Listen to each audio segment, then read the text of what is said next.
I'm James Swartz, managing attorney at Swartz and Swartz.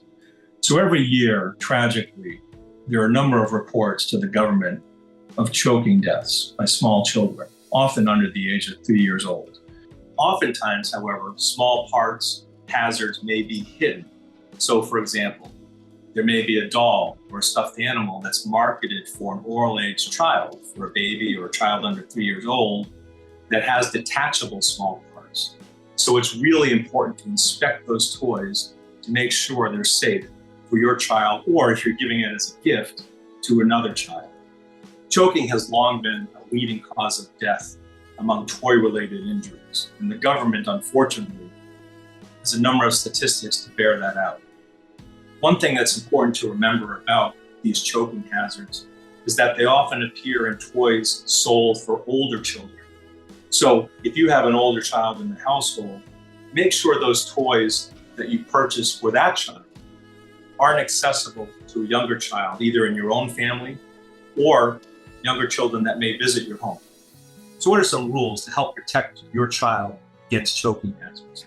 For one, make sure toys that enter your home or that are accessible to your child at school or at camp, for example, don't contain small parts. And those parts, as mentioned, may not be so evident at first glance. So when you can, make sure you do proper inspection and understand the types of hazards to look for. Also, toys marketed and sold for older children should be kept away from younger children, especially those that are of oral age. In addition to choking hazards associated with toys, what a lot of parents and families don't necessarily think about is that food items can also present serious dangers for young children. Remember that at a certain stage, your small child is still learning to chew and to swallow.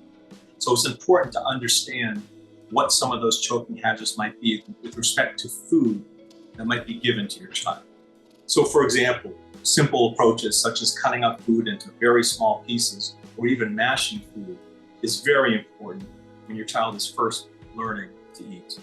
In addition, make sure that your child is sitting up when eating, for example, in a high chair, and try to avoid situations where a child is eating in a car seat, for example.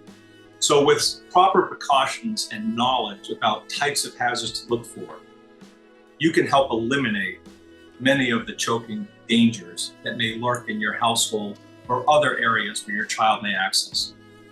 So if you have questions about choking hazards for children and potential claims, contact Swartz and Swartz.